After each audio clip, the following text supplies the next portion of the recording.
The horror in clay. The most merciful thing in the world, I think, is the inability of the human mind to correlate all its contents.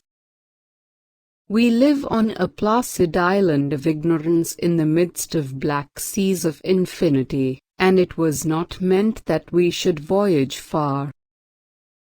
The sciences, each straining in its own direction, have hitherto harmed us little, but someday the piecing together of dissociated knowledge will open up such terrifying vistas of reality, and of our frightful position therein, that we shall either go mad from the revelation or flee from the light into the peace and safety of a new dark age.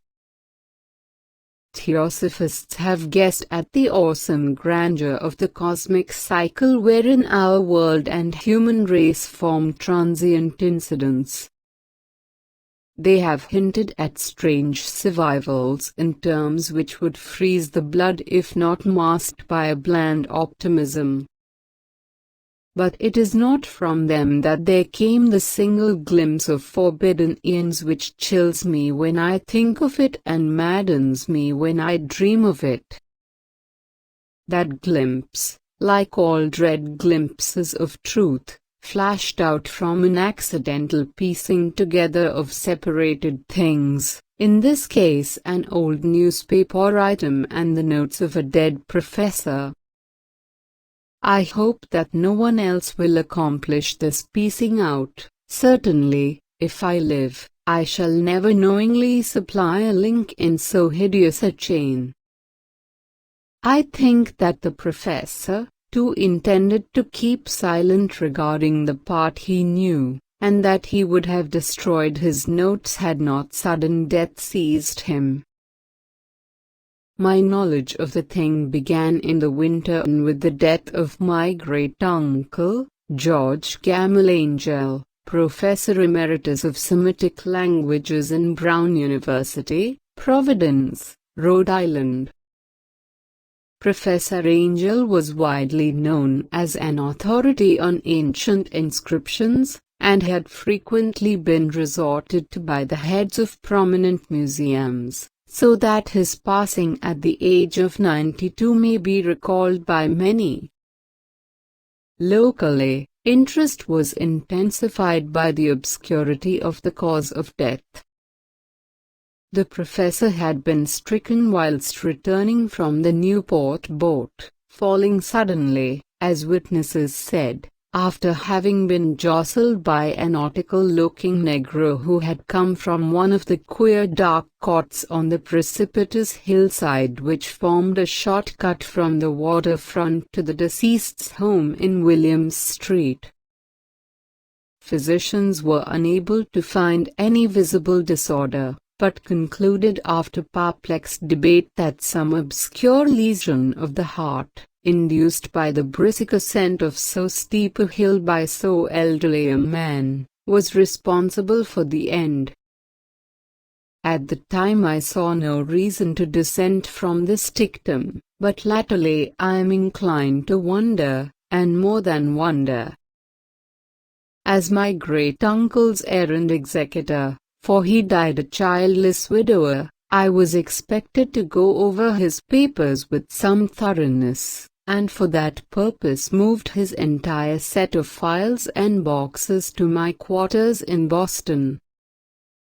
Much of the material which I correlated will be later published by the American Archaeological Society, but there was one box which I found exceedingly puzzling, and which I felt much averse from showing to other eyes. It had been locked and I did not find the key till it occurred to me to examine the personal ring which the professor carried in his pocket. Then, indeed, I succeeded in opening it, but when I did so seemed only to be confronted by a greater and more closely locked barrier. For what could be the meaning of the queer clay bas-relief and the disjointed jottings, ramblings, and cuttings which I found? Had my uncle, in his latter years become credulous of the most superficial impostures. I resolved to search out the eccentric sculptor responsible for this apparent disturbance of an old man's peace of mind. The bas-relief was a rough rectangle less than an inch thick and about 5 by 6 inches in area, obviously of modern origin.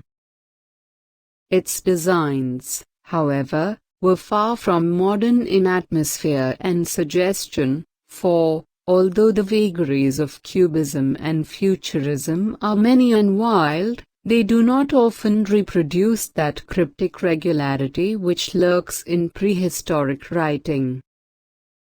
And writing of some kind the bulk of these designs seemed certainly to be, though my memory, despite much the papers and collections of my uncle, failed in any way to identify this particular species, or even hint at its remotest affiliations.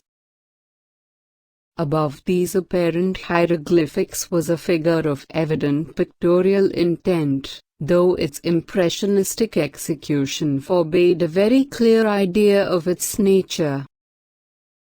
It seemed to be a sort of monster, or symbol representing a monster, of a form which only a diseased fancy could conceive. If I say that my somewhat extravagant imagination yielded simultaneous pictures of an octopus, a dragon, and a human caricature, I shall not be unfaithful to the spirit of the thing. A pulpy, tentacled head surmounted a grotesque and scaly body with rudimentary wings, but it was the general outline of the whole which made it most shockingly frightful. Behind the figure was a vague suggestions of a Cyclopean architectural background. The first half of the principal manuscript told a very particular tale. It appears that on March 1, 1925, a thin, dark young man of neurotic and excited aspect had called upon Professor Angel bearing the singular clay bas-relief, which was then exceedingly damp and fresh. His card bore the name of Henry Anthony Wilcox, and my uncle had recognized him as the youngest son of an excellent family slightly known to him, who had latterly been studying sculpture at the Rhode Island School of Design and living alone at the Fleur-de-Lis building near that institution. Wilcox was a precocious youth of known genius but great eccentricity, and had from childhood excited attention through the strange stories and odd dreams he was in the habit of relating. He called himself psychically hypersensitive, but the staid folk of the ancient commercial city dismissed him as merely queer.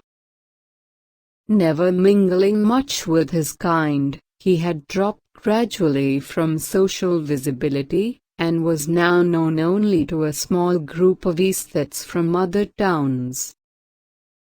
Even the Providence Art Club, anxious to preserve its conservatism, had found him quite hopeless.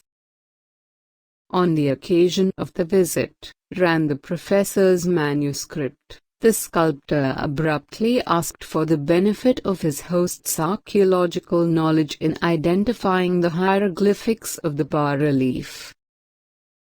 He spoke in a dreamy, stilted manner which suggested pose and alienated sympathy, and my uncle showed some sharpness in replying, for the conspicuous freshness of the tablet implied kinship with anything but archaeology.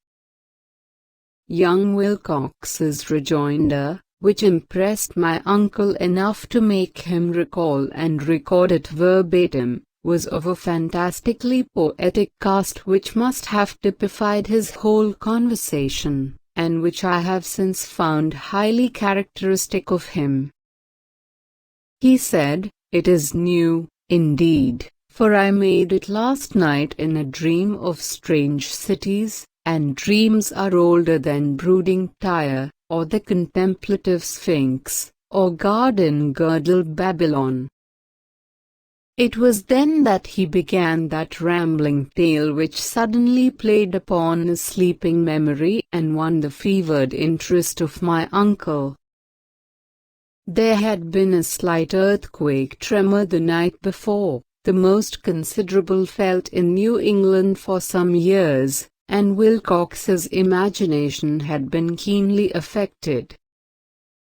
Upon retiring, he had had an unprecedented dream of great cyclopean cities of Titan blocks and sky-flung monoliths, all dripping with green ooze and sinister with latent horror.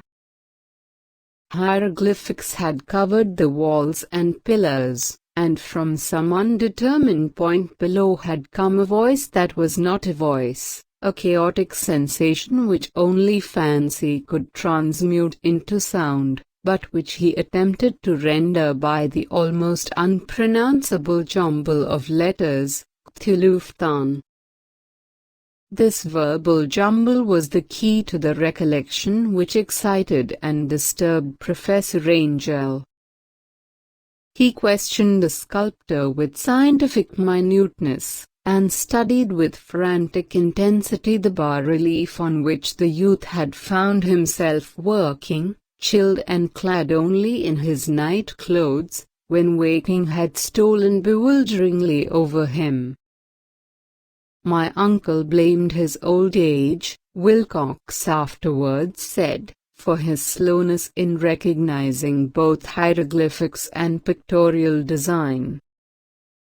Many of his questions seemed highly out of place to his visitor, especially those which tried to connect the latter with strange cults or societies, and Wilcox could not understand the repeated promises of silence which he was offered in exchange for an admission of membership in some widespread mystical or paganly religious body.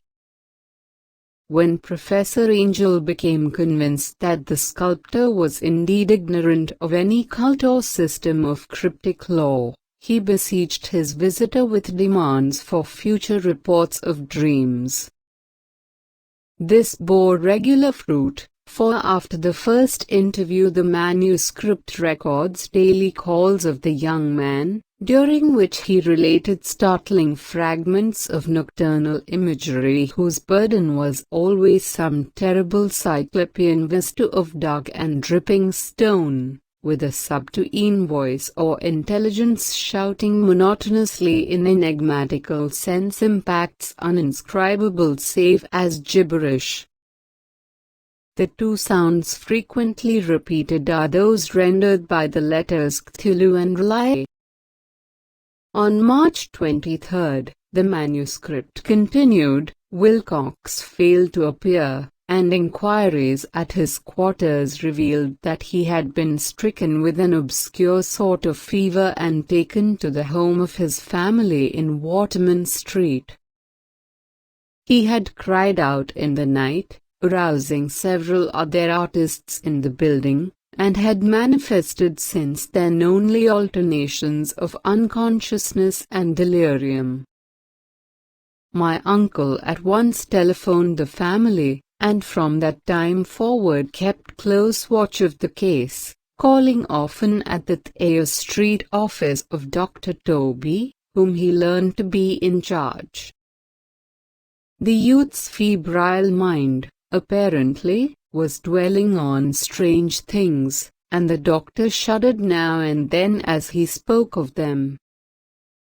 They included not only a repetition of what he had formerly dreamed, but touched wildly on a gigantic thing miles high which walked or lumbered about. He at no time fully described this object, but occasional frantic words, as repeated by Dr. Toby, convinced the professor that it must be identical with the nameless monstrosity he had sought to depict in his dream sculpture.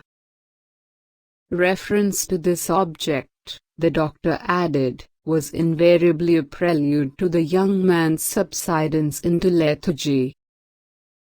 His temperature, oddly enough, was not greatly above normal, but the whole condition was otherwise such as to suggest true fever rather than mental disorder.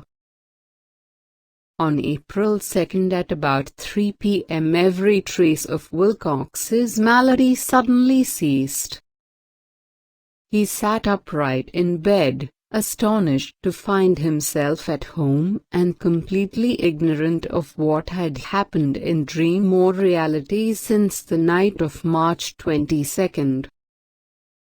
Pronounced well by his physician, he returned to his quarters in 3 days. But to Professor Angel he was of no further assistance. All traces of strange dreaming had vanished with his recovery, and my uncle kept no record of his night thoughts after a week of pointless and irrelevant accounts of thoroughly usual visions. Here the first part of the manuscript ended, but references to certain of the scattered notes gave me much material for thought, so much, in fact, that only the ingrained skepticism then forming my philosophy can account for my continued distrust of the artist. The notes in question were those descriptive of the dreams of various persons covering the same period as that in which young Wilcox had had his strange visitations. My uncle, it seems, had quickly instituted a prodigiously far-flung body of inquiries amongst nearly all the friends whom he could question without impertinence, asking for nightly reports of their dreams, and the dates of any notable visions for some time past. The reception of his request seems to have varied, but he must, at the very least, have received more responses than any ordinary man could have handled without a secretary. This original correspondence was not preserved, but his notes formed a thorough and really significant digest. Average people in society and business, New England's traditional salt of the earth gave an almost completely negative result, though scattered cases of uneasy but formless nocturnal impressions appear here and there, always between March 23 and April 2, the period of young Wilcox's delirium. Scientific men were little more affected, though 4 cases of vague description suggest fugitive glimpses of strange landscapes, and in one case there is mentioned a dread of something abnormal. It was from the artists and poets that the pertinent answers came, and I know that panic would have broken loose had they been able to compare notes. As it was, lacking their original letters, I half suspected the compiler of having asked leading questions, or of having edited the correspondence in corroboration of what he had latently resolved to see. That is why I continued to feel that Wilcox, somehow cognizant of the old data which my uncle had possessed, had been imposing on the veteran scientist. These responses from East had told disturbing tale. From February 28 to April 2 a large proportion of them had dreamed very bizarre things, the intensity of the dreams being immeasurably the stronger during the period of the sculptor's delirium. Over a fourth of those who reported anything, reported scenes and half-sounds not unlike those which Wilcox had described, and some of the dreamers confessed acute fear of the gigantic nameless thing visible toward the last. One case, which the note describes with emphasis, was very sad. The subject, a widely known architect with leanings toward theosophy and occultism, went violently insane on the date of young Wilcox's seizure, and expired several months later after incessant screamings to be saved from some escaped denizen of hell. Had my uncle referred to these cases by name instead of merely by number, I should have attempted some corroboration and personal investigation, but as it was, I succeeded in tracing down only a few. All of these, however, bore out the notes in full. I have often wondered if all the objects of the professor's questioning felt as puzzled as did this fraction. It is well that no explanation shall ever reach them. The press cuttings, as I have intimated, touched on cases of panic, mania, and eccentricity during the given period. Professor Angel must have employed a cutting bureau, for the number of extracts was tremendous, and the sources scattered throughout the globe. Here was a nocturnal suicide in London, where a lone sleeper had leapt from a window after a shocking cry. Here likewise a rambling letter to the editor of a paper in South America, where a fanatic deduces a dire future from visions he has seen.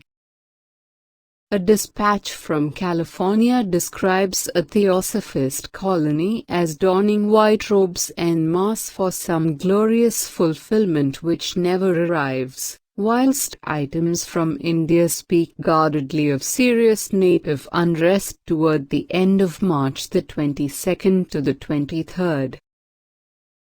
The west of Ireland, too, is full of wild rumor and legendary, and a fantastic painter named Ardois Ponot hangs a blasphemous dream landscape in the Paris Spring Salon of 1926. And so numerous are the recorded troubles in insane asylums that only a miracle can have stopped the medical fraternity from noting strange parallelisms and drawing mystified conclusions.